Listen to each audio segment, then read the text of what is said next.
Ei você, leitor e leitora do Portal do Holanda. Eu sou Humberto Amorim e estou de volta com todo entusiasmo, com toda a garra do mundo para apresentar mais uma edição do nosso A Hora do H. E hoje nós vamos falar de um assunto que é o seguinte: ninguém consegue viver bem, se dar bem, se não tiver disciplina em relação ao cerne do assunto de hoje. Economia. Se você não tiver noções de economia, não aplicar essas noções na sua vida, nos seus negócios, a gente não vai se dar mal. E nós temos exemplos clássicos de quem gastou mais do que ganhou, e é muito simples a conta.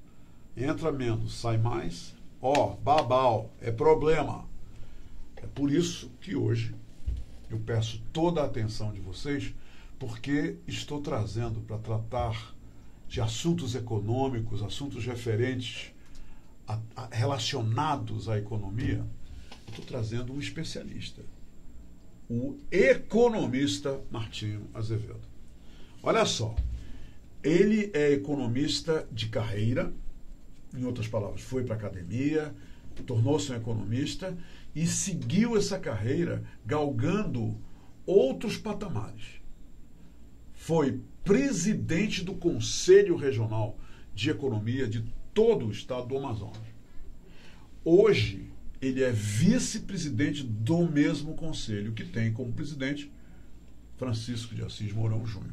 Mas ele continua como parte do núcleo de direção de assuntos concernentes à economia no estado do Amazonas. Entenderam? Se você não entendeu, não te preocupe.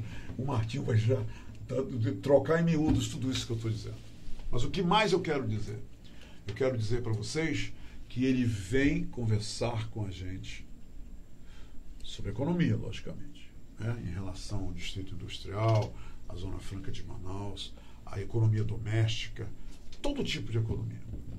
Mas ele também vai falar para a gente sobre um assunto que é realmente um grande acontecimento. Até a época desse acontecimento é uma época propícia. Sabe por que eu estou falando? 11º ENAM. Para muita gente isso não significa absolutamente nada. Mas é um encontro de todos os presidentes de conselhos de economia da Amazônia Legal. E esse encontro vai ser aqui, na cidade de Manaus, agora, no finalzinho do mês de maio. É um assunto que nos interessa, gente. Você já ouviu falar em indústria 4.0? Você sabe o que é isso? Muito bem, mas você vai saber. Não vai embora, porque o economista Martinho Azevedo está aqui, pronto para compartilhar com a gente a sua expertise, os seus conhecimentos. E isso, logicamente, vai fazer com que a gente, nessa entrevista, desde o começo até o final, a gente só vai se dar bem, tá? Eu volto já já. Se quero te amar e te amar, e te amar muitos anos, cuida bem de mim. Então misture tudo dentro de nós. Para valer agora, estou de volta. Apresento a vocês o economista, vice-presidente do Corecon Amazonas, Conselho Regional de Economia do Amazonas, Martinho Azevedo. Seja muito bem-vindo ao Portal do Holanda, ao nosso projeto A Hora do H. É uma satisfação muito grande lhe receber. Bom, boa tarde a todos. E, Humberto, também agradecer a sua recepção e registrar a satisfação pessoal de estar aqui contribuindo com a sociedade no sentido de esclarecer tópicos de interesse de todos. E também o próprio portal pela oportunidade de estarmos aqui trocando essas ideias. Eu acho que é bastante oportuno e propício os temas que nós estamos nos propondo a discutir. Eu falei aqui para todo mundo que a economia é vital, é importante nas nossas vidas particulares e vidas profissionais.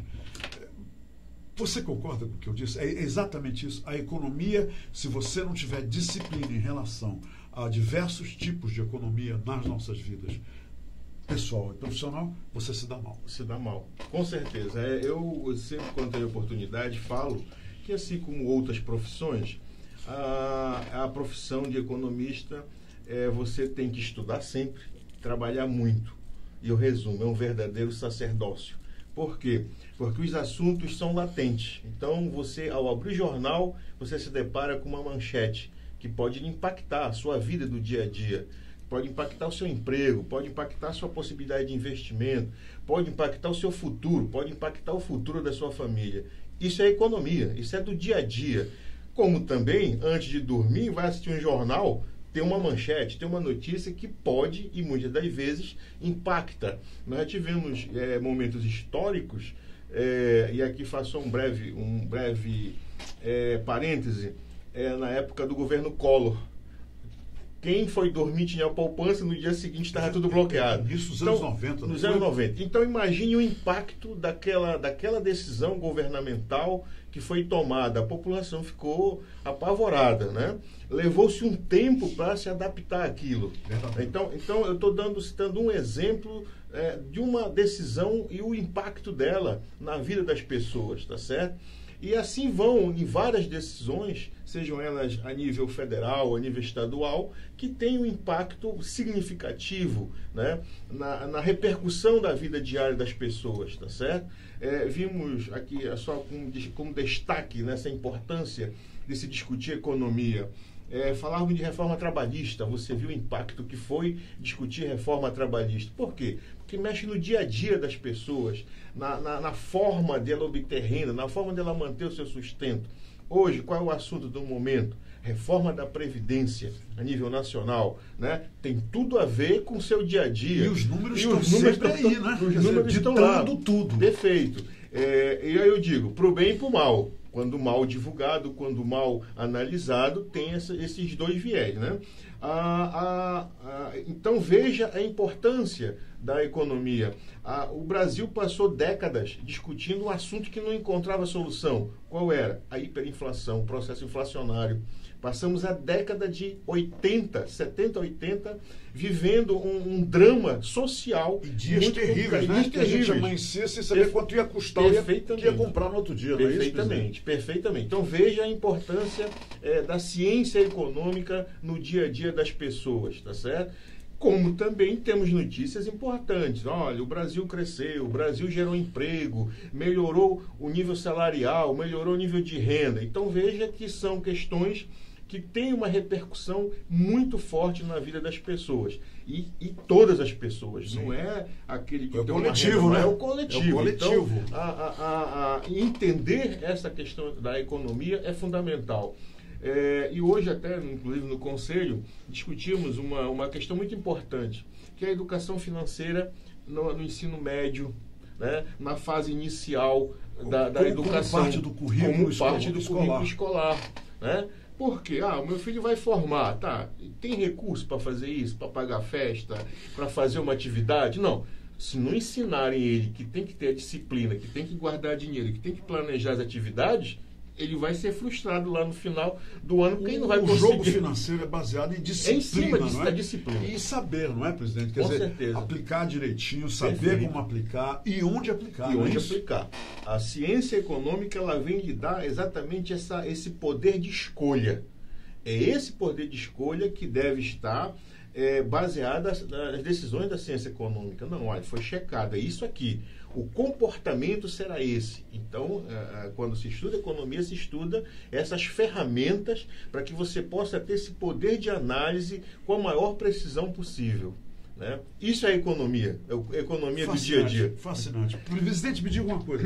Existe um novo termo em voga, que é o seguinte, economia doméstica. Quer dizer, o senhor abrangeu aí o lance da economia em termos coletivos, nacional, estadual, federal. Economia doméstica, ela pode complicar e muito a rotina, o próprio desenvolvimento da família, se não houver realmente um controle, uma sabedoria aplicada à economia doméstica. E o que é essa tal de economia doméstica? O que é isso? Dizia um colega economista já falecido, dizia o seguinte: quer acabar com o amor? Deixa faltar dinheiro. Ele falava isso, né? Então, quando ele falava isso, era muito simples. Por quê? Porque aparece o aperreio, as pessoas não sabem lidar com o aperreio, aí o amor é deixado em segundo plano. É isso que quer dizer? É isso aí. É isso mesmo. Né? Então, por que essa questão é fundamental? E surgiu o termo de economia doméstica, que eu não sou muito adepto ao termo doméstica, mas sim a questão de finanças mesmo, finanças pessoais, finanças da sua família. Por que isso? Porque isso pressupõe um planejamento. Você precisa querer fazer isso.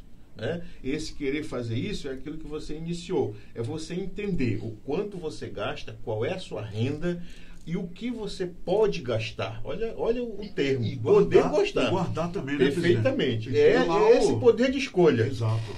Eu ganho 100, eu não posso gastar mais de 100, porque senão já estou comprometendo os dias futuros. Né?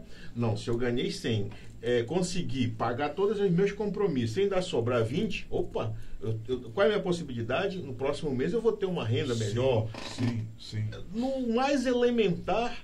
Na mais elementar decisão, se você não tiver essa racionalidade na escolha, você terá problemas no futuro, tá certo? Então, hoje é muito difundida a questão, qualquer pessoa pode se tornar um investidor? Pode, desde que queira ser esse investidor e que tenha essa disciplina.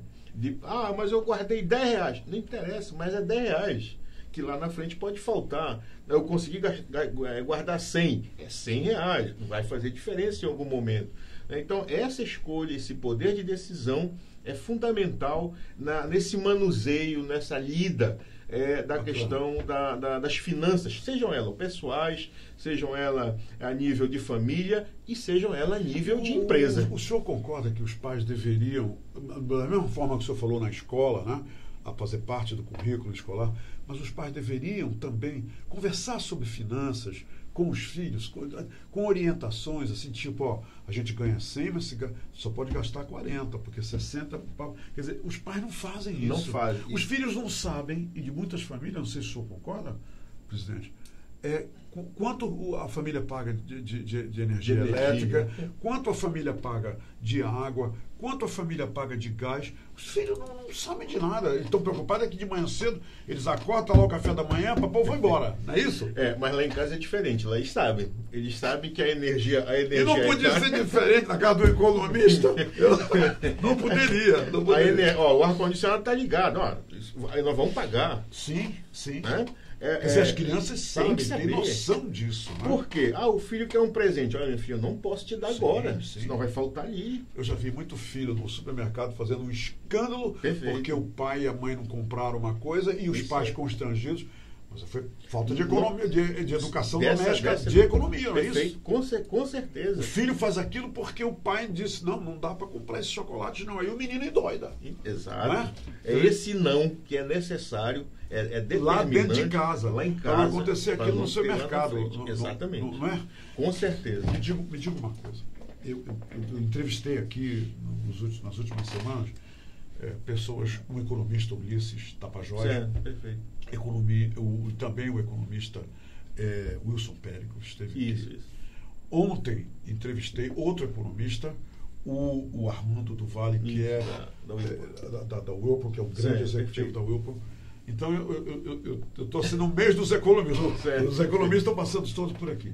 E existe uma preocupação generalizada, principalmente com essa questão de reforma tributária, que tem muita gente dizendo, aqueles que ouvem o galo cantar e não sabem, a reforma tributária vai acabar com a Zona Franca de Manaus, o projeto vai ser isso. Olha, essa reforma vem aí para acabar. E outra coisa, o distrito tinha 120 mil funcionários nos últimos 5 anos, passou para 85, de 2014 para cá. Quer dizer, isso é uma bala econômica, né? Tudo isso é econômico, perfeito, não é, presidente? Perfeito, os abalos, eu só estou falando de coisa ruim agora. Certo. Né? O distrito industrial está trôpego por causa de muitos acontecimentos, quer dizer, a própria crise que afetou o Brasil e tudo. Como é que o senhor vê hoje, baseado nesses itens que eu acabo de abordar e que foram abordados aqui pelos seus pares, seus colegas, como é que é a visão do vice-presidente do Corecon, que já foi presidente do Corecon, quer dizer, o senhor tem toda a capacidade e autoridade para falar sobre isso, como é que o senhor vê o que vai acontecer com o Distrito Industrial, com esse modelo, no meio de todas essas mudanças que estão acontecendo, o novo presidente da SUFRAMA, o novo presidente do Brasil, quer dizer, todas essas novas propostas. Como é que o senhor vê o Distrito Industrial de hoje em diante? O senhor tem otimismo no seu olhar contemplando essa nova realidade? Tenho otimismo por vários motivos. Um é a minha formação e a forma que a gente lida. Já militamos há 20 anos na assessoria e consultoria na implantação de projetos de investimento. Então, eu digo, num cenário brasileiro, temos apenas 2 regiões ainda passíveis de expansão econômica, região Nordeste e região Norte. Então, são 2 ainda regiões com um potencial muito grande. Existem outras fronteiras aqui ainda a serem abertas. Perfeitamente. Existem outras fronteiras de atividades econômicas que podem vir a se somar ao modelo que nós temos e contribuir, gerando emprego, gerando renda, fazendo com que essa sociedade se desenvolva num outro patamar. Essa é a minha visão. Depois dessas 2 regiões, no Brasil, eu acredito que só para Marte, coisa que é mais lá para frente. Entendi. Mas, necessariamente, o Brasil não pode abrir mão. O espaço que as outras regiões têm para se desenvolver são bem menores em comparação ao nosso espaço que temos. Perfeito. Agora, tem as condicionantes que são esquecidas e que muitas vezes são ignoradas. Nós temos um povo trabalhador, um povo inteligente, um povo criativo, e aí eu faço recorte na história. Antes da chegada do europeu na Amazônia, a Amazônia sustentava para mais de 5 milhões de habitantes, povos indígenas que se mantiveram durante muito tempo sem nenhuma catástrofe ambiental e que tinham uma logística de produção. Excelente leitura. Um sistema muito bom de produção e logística, que esse povo não passava fome. Hoje, claro que a população é outra, a dinâmica é outra, mas nós temos dificuldade. E essa dificuldade... Mas essa é uma realidade do passado que não podemos fugir, né? E deixar de contemplar. Por isso que eu faço essa memória no sentido do resgate da história deste povo. Nós não podemos, como hoje é colocado em alguns pontos da mídia, de forma distorcida, a Zona Franca precisa da benevolência. Não, nós não precisamos da benevolência. Aqui nós não estamos com o pires na mão. Aqui é um povo que tem inteligência, que é trabalhador. Tem muitos empresários que trabalham muito, que inovam, que criam e que são capazes de transformar isso. Agora, o Brasil também tem que olhar o Estado do Amazonas, a Amazônia em Manaus, como parte desse organismo maior Brasil, desse sistema maior Brasil. Então, nós não podemos entrar na ideia de confronto, nós contra eles. Não é isso. Isso não é pensar Brasil. Isso não é pensar o Amazonas. Senão nós vamos ficar capital interior. Não é isso. Nós somos Amazonas. Né? O espírito de região tem que ser outro. Então, eu sou otimista nessa perspectiva. Por quê? Porque daqui podem e já estão começando a sair novos produtos, novos materiais, surgindo novas necessidades. Né? E essa região aqui propicia aos novos desenvolvimentos da própria biotecnologia. Perfeitamente. Existe uma outra região no Brasil melhor para a aplicação de todos os conceitos e todas as orientações da biotecnologia? O mundo olha a Amazônia de uma outra forma.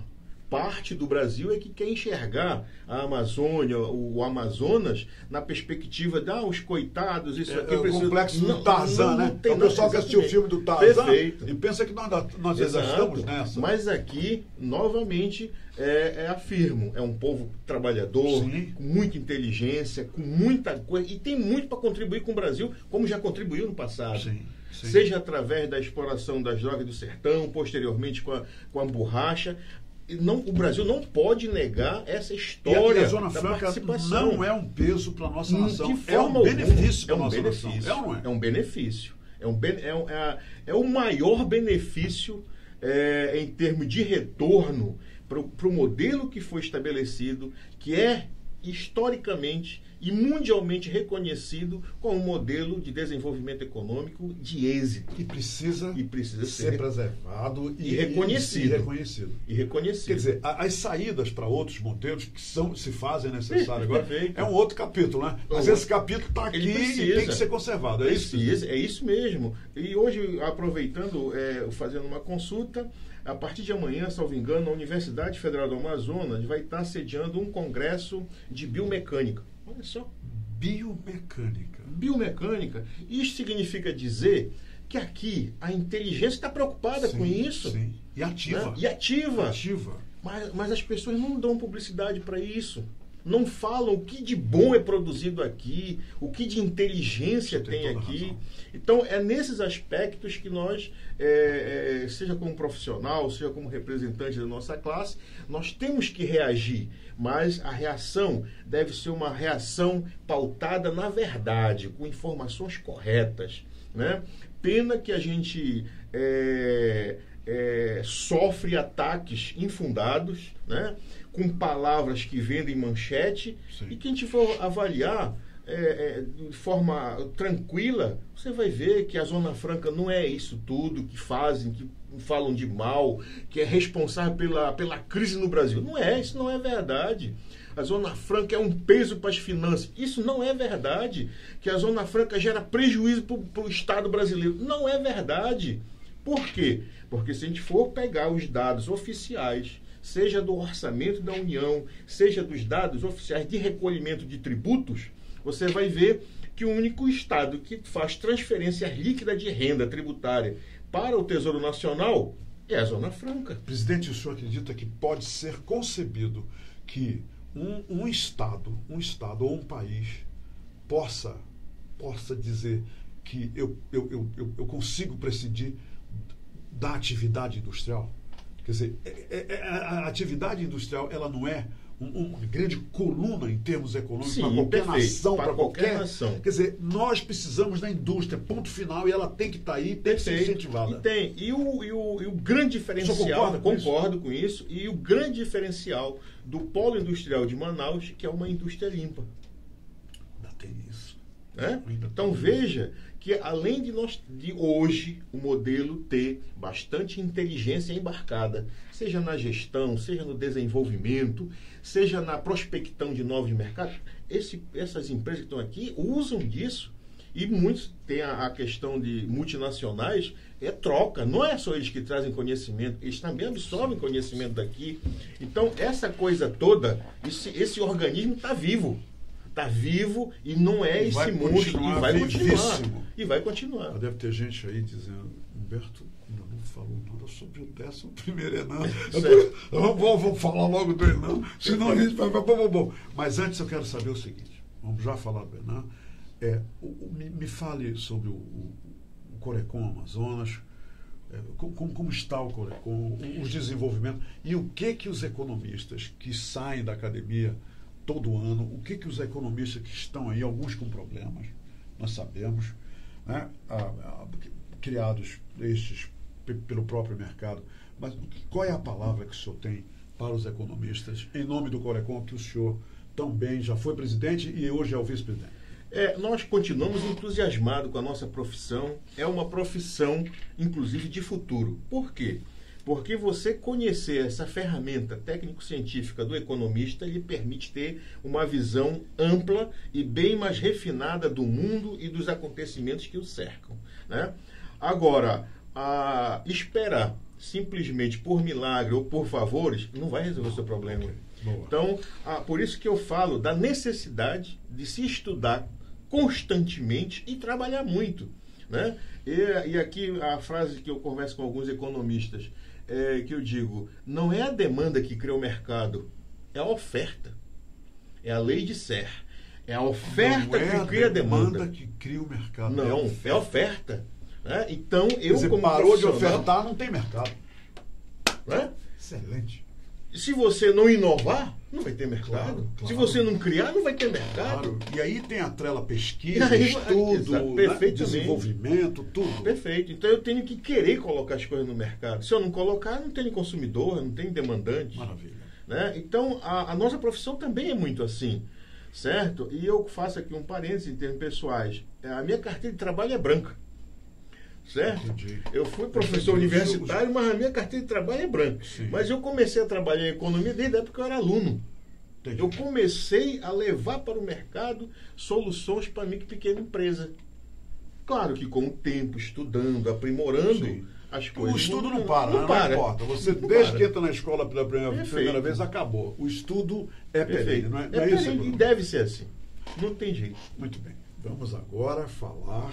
É aqui, então o pessoal está olhando a gente aqui. Perfeito. Vamos agora falar sobre o 11º ENAM. Atenção, economistas de todo o Brasil, principalmente da Amazônia Legal.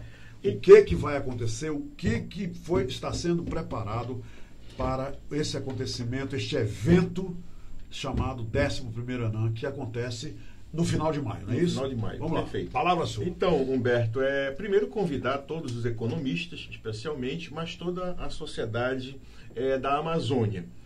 O ENAM, ele congrega os estados da Amazônia Legal, né? Amazonas, Pará, Rondônia, Roraima, Amapá, Mato Grosso, Tocantins e até o Maranhão vem, porque em função da Amazônia Legal tem uma parte do Maranhão. São esses estados que compõem, e o Acre, né, são os 9, que compõem a nossa entidade instituída pela nossa legislação de ENAM. E tem a nossa obrigatoriedade de nos reunirmos e pensarmos a reunião. E aqui faço justiça que o primeiro ENAM foi enquanto eu era presidente. O primeiro ENAM foi realizado... o 11º, né? O 11º. Então, o primeiro ENAM foi feito... E foi em Manaus. Foi aqui em Manaus. Foi em Manaus. Foi aqui em Manaus. Desde então ele não foi mais aqui. Não, já houve outras, já houve outras tá aqui. Bom. Mas o que ocorreu? Lá, naquela época, nós lançamos a Carta da Amazônia. O que é a Carta da Amazônia, que é também o fruto do ENAM, 11º ENAM, vai ser o fruto dessa nossa organização? É colher propostas, né, e informações que possam ofertar aos órgãos de desenvolvimento, às instituições da região, propostas factíveis de desenvolvimento para a região. Em resumo, o que os economistas... É esse o objetivo. Esse é o objetivo. É o que vocês vão perseguir durante essa reunião. O nosso evento. Muito bom. É chegar e dizer, nós precisamos discutir ou precisamos de investimento nessa área, nesse segmento, precisamos de mais pesquisa, precisamos buscar outras atividades, enfim. Cada presidente dos regionais trará a sua experiência no seu estado para compartilhar com a gente. Os presidentes estão todos confirmados? Estão todos confirmados. Os presidentes de todas as regionais já estão confirmados e já estarão presentes? Estarão presentes. Né? Então, começa no dia 29. 29 de maio. De maio, okay.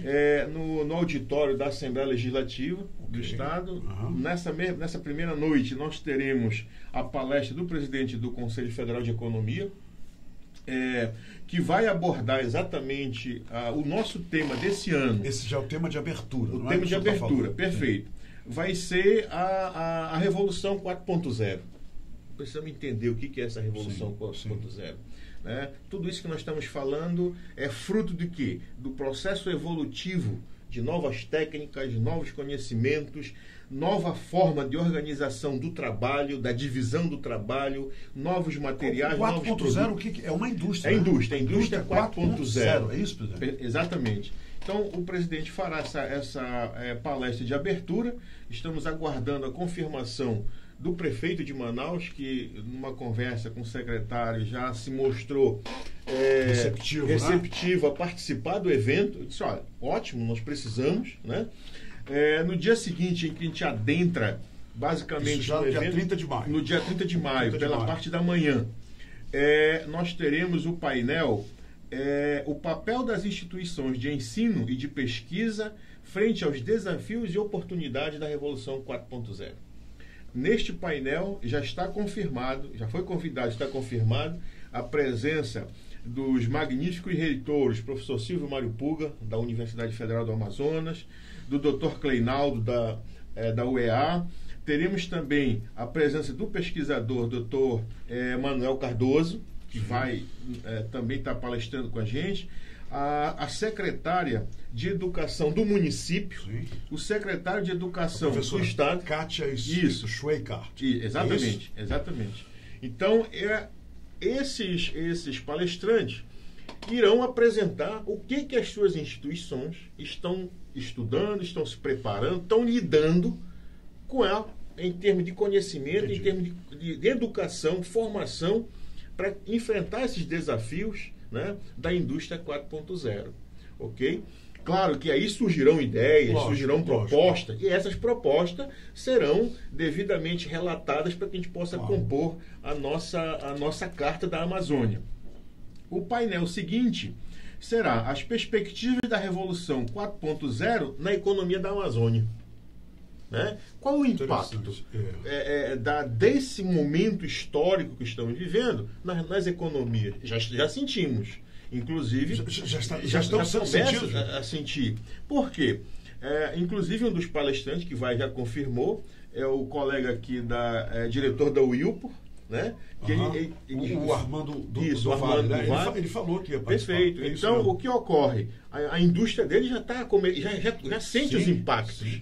Então, ninguém melhor, eu diria, oportuno para falar sobre os impactos na atividade industrial.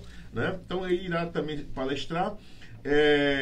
O professor Jefferson Praia, trazendo sua experiência. Foi inclusive senador da República. Foi senador da República. Foi senador da República. Também foi presidente do nosso conselho. Também foi presidente. Né? Mas tem uma larga experiência. Sem dúvida. Acadêmica, empresarial, política. Então pode vir trazer uma outra visão, um novo olhar nessa questão. Aqui também um representante do nosso Conselho Federal de Economia, que vem falar desses impactos em termos de reforma tributária, né? Quais os impactos dessa reforma e como poderá ocorrer isso. Por quê? Porque essas atividades já estão rodando. Claro, né? Então nós precisamos entender esse momento histórico e como, claro, temos os desafios, mas temos também as oportunidades. Claro. Perfeito? E aqui, quem mais... Pois é, então nesse primeiro painel seriam esses. Esse foi o segundo dia, né? O segundo dia. E no terceiro? E no terceiro dia, nós temos os impactos da indústria nas economias locais. Então, qual é o objetivo desse painel? Cada presidente de regional vai trazer a sua realidade para compartilhar com a gente. Né? Como o Pará está lidando com isso? Como o Estado Tocantins está lidando com isso? O Estado do Mato Grosso. Então, veja que são realidades diferentes. Porque no Pará, eu já visualizo aqui a indústria da mineração. Da mineração, perfeito. Né? Que a gente tem muito é forte. Né? Mato Grosso já é a produção soja, criação de boi. Né? Rondônia, outra realidade. Sim. Roraima, outra realidade. Outros cerrados de perfeito. Roraima, né? Então, o que ocorre? A ideia é que cada presidente traga um palestrante, ou ele mesmo vai palestrar, para trazer a sua percepção em relação a essa Revolução 4.0. E um outro painel que já está estruturado, confirmado, o próprio Conselho de Economia criou um grupo de trabalho para cuidar dos impactos e desafios da indústria 4.0. Então, esses nossos colegas economistas também trarão uma percepção do dia a dia, do momento que está se vivendo. Lá onde eles estão. Perfeitamente. Então, esse é o cenário que vai estar envolvido aí. Os economistas de todos esses lugares e de Manaus são todos convidados a participar. Há essa abertura para todo mundo? Com certeza, é um evento aberto à sociedade. Aberto à sociedade. E também espera a contribuição de quem puder contribuir no sentido de ideias. O Conselho sempre foi e sempre será aberto a novas ideias.